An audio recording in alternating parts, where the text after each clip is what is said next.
utility in applying the concept, who knows? I think I find some utility in their conception, much more than in yours.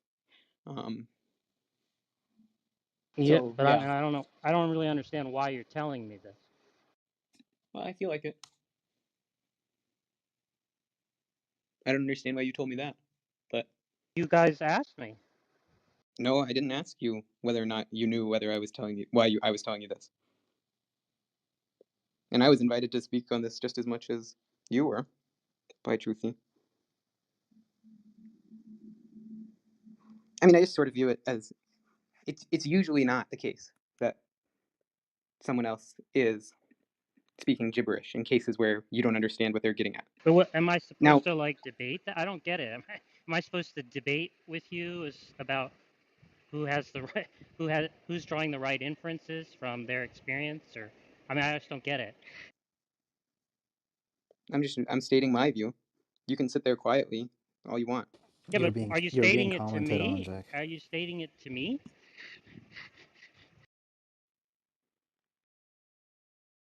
Well, presumably the purpose here would be for you guys to maybe just talk out, or maybe just to resolve kind of what you had talked about yesterday, which was whether or not it is the case that people that are espousing phenomenal conservatism are actually like mistaken somehow and don't really even understand what they think they mean.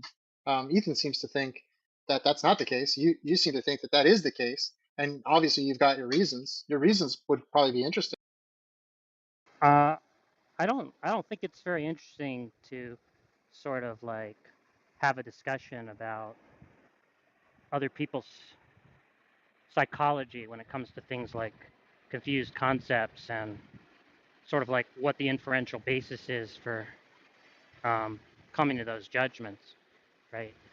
If somebody has sort of a way of clearly explicating the concept, right, so that I understand what they're talking about, then that would be fruitful. But he's saying it's a primitive, so it just doesn't seem like that's going to be forthcoming. No, you're just not listening.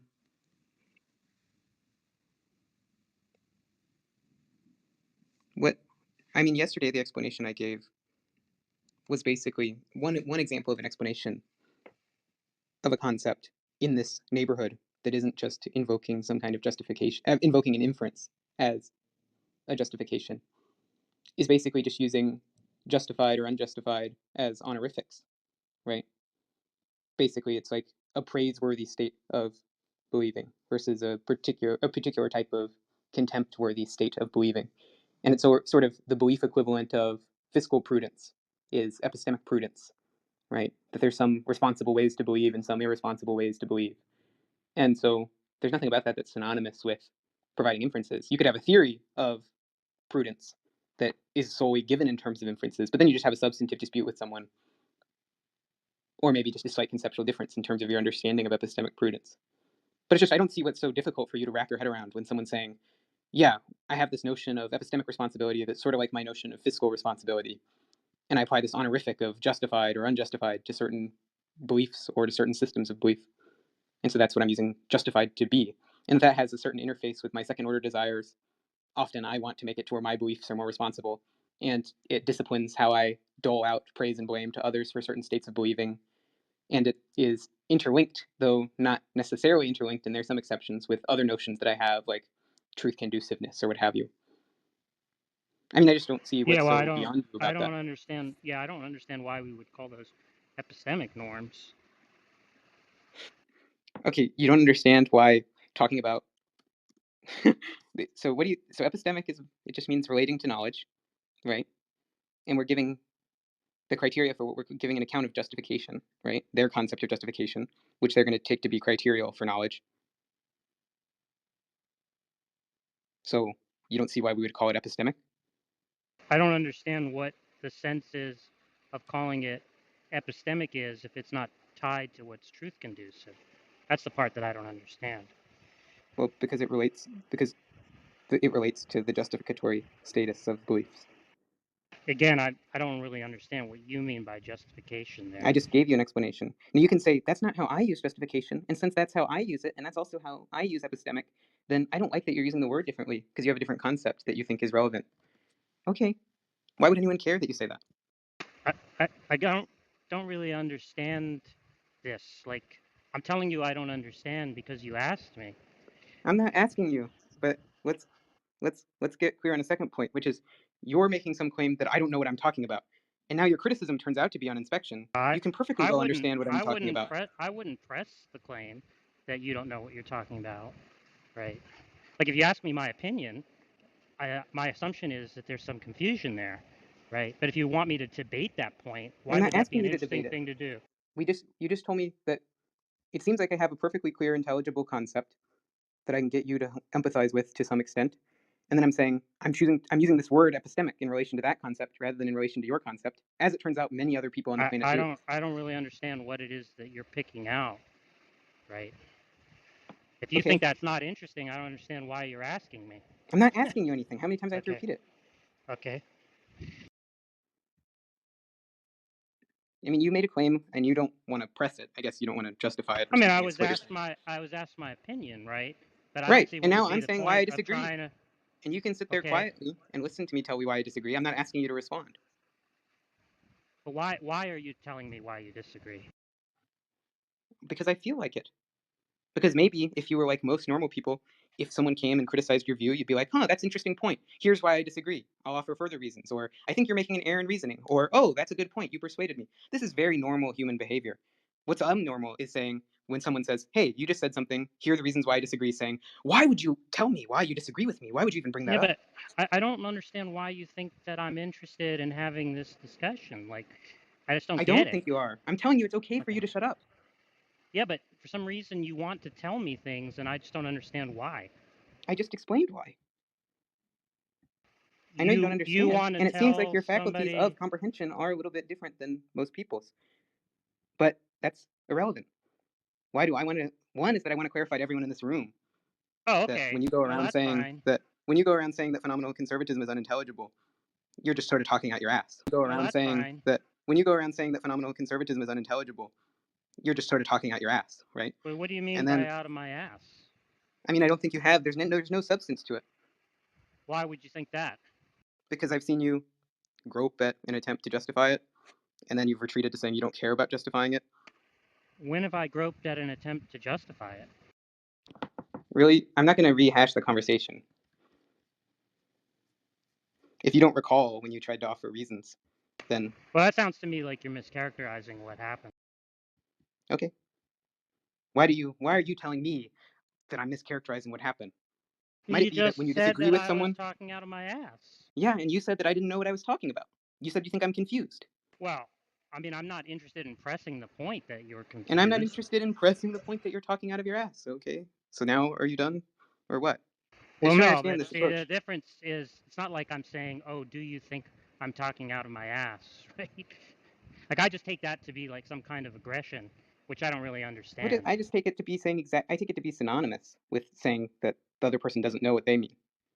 You know, Well, the it's sort of difference is, right, that I'm not trying to impugn your view to you, right, in front of other people, what, right? how is saying that the view is nuts and that I don't know what I mean not impugning the view in front of other People people? ask me what my view on phenomenal conservatism is, and I was And Truthy explaining asked me why what I'm my thoughts on what completely you're saying are. uncomprehending. Well, that's not what's been happening just now. Well, I know you've been having an interchange. I've been having an interchange? Yeah, you asked me why I was pursuing it. And this whole conversation has been me offering reasons why I'm pursuing it, which it befuddles you that I might want to offer reasons. Well, it befuddles me that you seem to be trying to engage me in a discussion that I don't I've made it sort of clear it doesn't seem likely to be fruitful. Right? That's what I'm not understanding. I'm not trying to engage you. All I'm saying is I'm making a point, What? which is in response to the point that you've made. And you can choose to continue or you can choose to stop at any time, as I've made clear. Now, I take your view to be one that is like deeply uncharitable, which is to say, not assuming that the other person has something that they're getting at that makes sense. That even if maybe there is some confusion, right? But that there's some kernel there that's actually worth exploring. That a whole bunch of people who they go write a literature about it and they talk about it on here, and I'm talking about it right now, that basically that all of them are just, they're talking nonsense. I want to respond to that, and I take it to be a very uncharitable assumption. right? And I'm not like coercing you. I'm literally offering my responses to what my opinion on what you said. Yeah, but I'm not asking you for your opinion. But why would you think that my goal in life is to accommodate you? I don't think it is. Okay. Jack, maybe would you be willing to challenge that idea that, I mean, despite what's going on now, that such a discussion wouldn't be fruitful? It might be interesting to see if like you could explicate a little further what exactly you find to be, so objectionable in the line of reasoning of the phenomenal conservative. I mean, I just don't understand what it is that they're talking about. Is there a particular move or inference that you think is most, uh, uh, uh, unintelligible? I mean, I take it there's some kind of norm being invoked, right? Now, I could understand saying, oh, this is praiseworthy, right, because it's truth conducive, right? But Ethan has made it clear that that's not what they have in mind. So I just don't understand in virtue of what it's supposed to be praiseworthy. If it's not like some kind of pragmatic reason, right? So I just don't know what that norm is. Can you help explicate that, Ethan? Is it just a pragmatic move to just say my seemings act as justifiers and that the truth conduciveness is maybe not totally relevant? Well, someone easily could invoke truth conduciveness. That wasn't what I was doing. I was giving a different example. Um, and I can't speak, like the phenomenal conservatives are not a monolith, and I'm not a phenomenal conservative. But the, it's perfectly. I mean, just if Jack would understand what it means to say something is praiseworthy in virtue of being truth conducive, then that's the death of his position from yesterday. Because it's clearly intelligible for someone to say that something is truth conducive um, in virtue of something other than inferential justification. That's perfectly intelligible. Well, I guess I don't understand why that would be an epistemic norm. But you just said that you would understand what it. I mean, you might not understand why we would call it epistemic in some way, praiseworthiness on the basis of a belief being truth conducive. No, I understand if somebody says it's praiseworthy to believe, or some justifier is brought to bear, and somebody wants to say, well, that's a good justifier because it's truth conducive, right? Just as I could understand some pragmatic justification being brought to bear, right? I'm just saying that I understand, and somebody's saying, oh, well, that's a good justification because it conduces to this other aim, right? Like, I don't know, happiness or whatever, right? But I would just think that those are two distinct things, right? Those that those justifiers which are truth conducive, which I would understand to be epistemic, and those other justifiers which I would Well, no, understand but to be what I'm pragmatic. what I'm saying is that if you accept that truth conduciveness can provide an account of justification, then it's trivially easy to understand how you could have a person that believes in non-inferential justification. Um, how would that work? Well, and this gets to what I was saying yesterday, which I suppose maybe you didn't listen to, but I have this argument that, I mean, just the standard usage of the principle of inferential justification is different than it seems to be what you're understanding it to be. Um, but just what an inferential justification is it's the idea that a person is only justified in believing P on the basis of some piece of evidence E if two criteria are satisfied. One, they're justified in believing E, and they token the belief that E. And two, they're justified in believing that E supports P, some inferential support relation, and they token that belief that E supports P.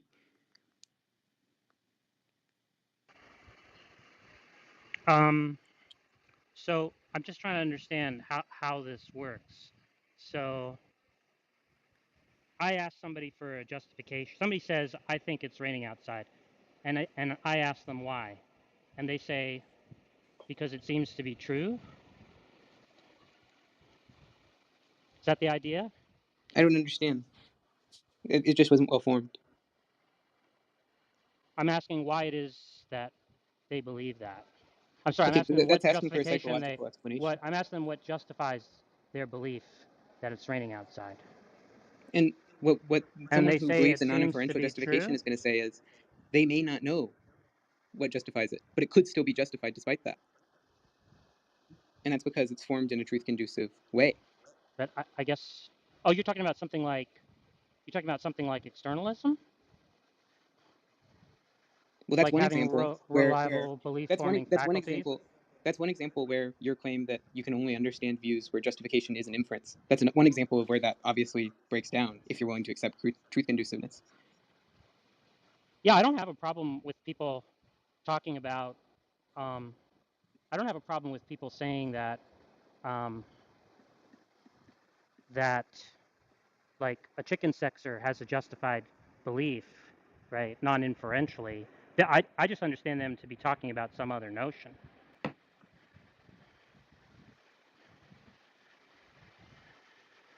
Right? It's not what I'm talking about when I ask for a justification, right? Yeah, If somebody but they're says not confused. They're just using the word differently, right? if somebody says, oh, they're justified because it was produced by a reliable belief forming faculty, and Right. So someone who said that, they wouldn't be speaking nonsense. They would just be using the oh, word I differently, agree, right? yeah. Okay, then I think we're in But agreement. that wasn't the case that I wasn't talking about externalist views when I was, I mean, the same you know. thing can work for an internalist view. You Yeah, look, if just that's said you all were that talking they're about your saying, concept of but that's justification. what I said, No, that's what I said at the outset. no. Sorry. The internalist views and the externalist views are supposed to be rival theories of the same concept. Yeah, so So if you can make I sense don't think of it in that's the case, true. okay. Yeah, I know that is what it's supposed to be, and I just don't think that that's true. Well, it may not be true for you. It is true for me. Okay, Which we is to say, probably it's a are theory of understanding the concepts differently. right, You know, exactly. But yeah. I think that it would be a charitable hypothesis that maybe I just have a different conceptual landscape rather than I'm gibberating, right? Well, maybe, but nobody's ever been able to explain to me what it is that those two notions of the two sort of analyses that were spelled out are supposed to have in common, in virtue of which there's a disagreement, as opposed to just having two different concepts. Okay, but the fact that that no one's given you the concept, now it just feels like you just haven't read anything if you don't think that there's any notion in the neighborhood where the two views are in disagreement. Now, you could say, I've never been able to possess that concept or have any sort of competence with that concept, right? And that's fine. But is it really a successful hypothesis that other people don't? A successful hypothesis? I mean, it seems amply confirmed by my experience, but I don't really see why What that data matters. confirms it? I mean, just talking to people over the years and looking into the literature. Well, But I mean, I don't what see about it what. confirms it? I mean, it isn't really easy to explain Mm. how it is that you come to a judgment that, you know, that there's just some kind of mystification at work, as opposed to, you know, one's own inability to understand what's being said. You know, but I assume that that's something that most people can understand. Well, let me just ask you about some like empirical facts about cognitive science and see whether we're on the same page. So, do you think there's like a lot of descriptive relativism when it comes to most concepts? Which is to say, there's a lot of extreme variation between individuals in terms of the extensions and intentions of the concepts that they associate with particular lexical items. Would you agree with that? Mm, probably, but I'm not sure I have a strong view. Mm-hmm.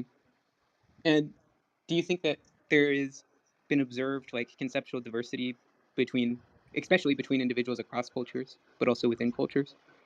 I would think so. What concepts are natural to them and that they can apply with facility, and what concepts are unnatural and seem a little bit artificial, maybe even like gibberish. Mm-hmm. And so when we encounter that, so like let's say we just have like paradigmatic differences between two scientists that have come up in different schools, right? Do you think if we had one scientist, um, you know, let's just imagine like we had like a very mature Newtonian science and like a very mature Einsteinian science, and the two encounter each other out of nowhere, right? And then we have this Newtonian is commenting on the concepts that the Einsteinian is invoking. And I mean, what would be your reaction if his immediate reaction was just like, look, when I talk with these Einsteinian guys, I just think they're gibberators, right? They're just obviously, like, they don't know what they're talking about. They're just confused. Like, what would be your reaction, like, if you just had to comment on that move from the Newtonian? Oh, I would be skeptical. Yeah. And if we asked the Newtonian why he felt that way, and what he told us was just, look, in my experience, talking to a few of these Einsteinian guys, maybe reading a few papers in the literature with a very skeptical eye, right? Because obviously he's like a very entrenched conservative scientist, right? He comes and he's just like, yeah, I mean, it just seems like a bunch of garbage. That would be a little bit like frustrating, wouldn't it, as an explanation? Absolutely. Yeah, but I don't think the case is analogous. Maybe not, but I'm just trying to understand. So you obviously accept that there's a great deal of conceptual relativism. Mm-hmm. You obviously accept that within cultures and even within shared concepts, there's a great deal of diversity, and Mm-hmm. there can be very pervasive paradigmatic differences between individuals. And then Mm-hmm. maybe, you're not willing to grant that, like, smart people are phenomenal conservatives, would you? Oh, smart people are phenomenal conservatives, surely. Okay, so, and then we look and we're like, okay, so we know we have tons and tons of conceptual diversity between individuals, and we know some smart people seem to be invoking a concept, and they actually seem to have some overlap with each other, in that they can actually have progressive dialogue where one of them raises a thought experiment and the other's like, oh, that's a good point, right? And so we see a bunch of smart people in conditions where we know there's extreme conceptual diversity. We're seeing them having progressive dialogues, and you, lacking their concepts, are walking away, coming in already critical enough, and you're walking away with the assumption that they are just confused gibberators. Now, does that seem reasonable? Well, I mean, again, it's if I think that smart people are taking these kind of positions that there is something in common, since they're claiming that what's at stake is a common concept of justification, right? Rather than two concepts, so that the dispute is substantive rather than semantic, right? That's reason to think that one has not given the view a fair shake. And so then one goes about and tries to make, one goes about and makes the effort, see if they can figure out why it is that they're saying that. But, 20 years go by of doing that, and, you start to think, you know what, I think what's actually going on here is that this isn't a substantive dispute, it's a semantic dispute. And when it's said that the dispute is substantive, that's some kind of mystification. Well, I think the claim is that there are many semantic disputes between people, and there are some substantive disputes between people that are phenomenal conservatives. The claim is just there's one that each individual one of them possesses a competency in some concept that's not itself hopelessly muddled or confused, and that two, there's enough overlap between them that they're getting at something that's at least broadly similar when they have these conversations. That's all that I want. Well, I'm just saying that in general, right, after 20 years of talking to people who profess to have views like this and trying to sort out those kinds of um, mysteries, right, I've, you know, I haven't found anything. I mean, in the end, I have to say that it just seems like smart people are confused rather than that I'm missing something, you know. I mean, I don't think you have to say it, but Well, I mean, that's just where I am now, I'm not saying that there couldn't be something that would, um, there couldn't be something that would sort of dislodge that conclusion, right? I wouldn't say I've 100% ruled these things out, but I just sort of feel like at this point, I'm going to have a kind of higher standard for, I'm going to sort of like, I'm going to have more confidence, you know, that the discussion is going to be productive to want to engage in it.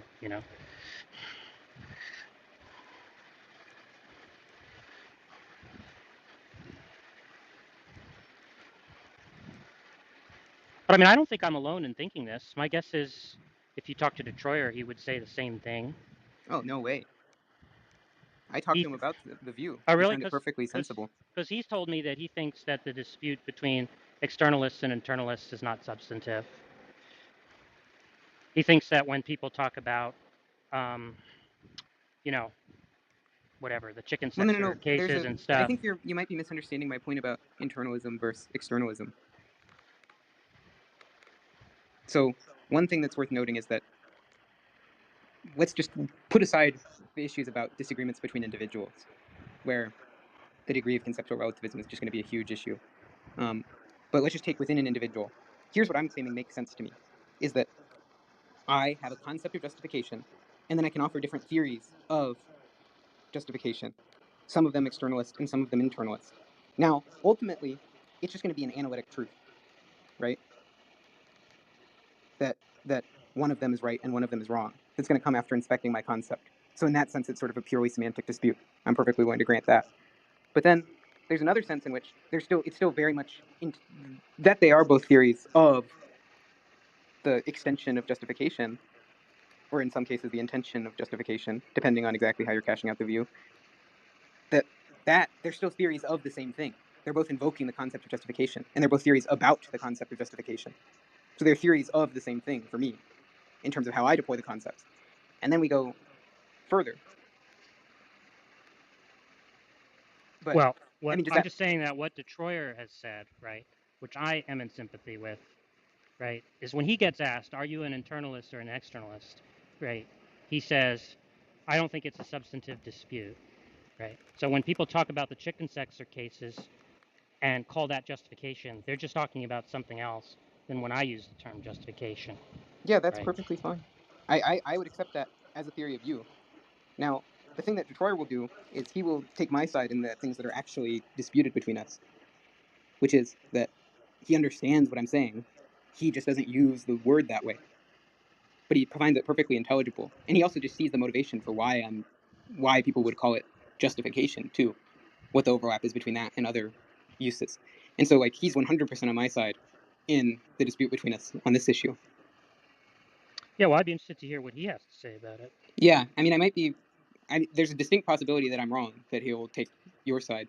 But if from the conversation that we had, he was like, basically, he takes like a very deflationary view on it, where he's like, yeah, I mean, it makes sense. It's just I don't feel any compunction to use the word that way. That was what he said. Mm-hmm.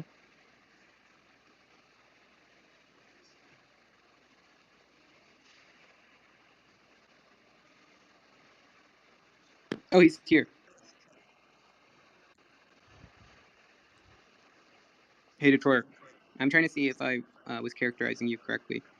So when we had a discussion about phenomenal conservatism and about concepts of justification, you wouldn't say that I was using the word justification in a way that's like confused or like unintelligible or incoherent. Just not a way that you feel any particular compunction to use the word. But you can see like you don't think I'm like gibberating or anything, right? He can't talk on voice, He's by only the gonna way. He just said in chat. yeah, he's only gonna respond in the chat. Yeah, that's right. He asks, when talking about phenomenal conservatism, Yeah, sorry, I was trying to reply to him. I said, yeah, that's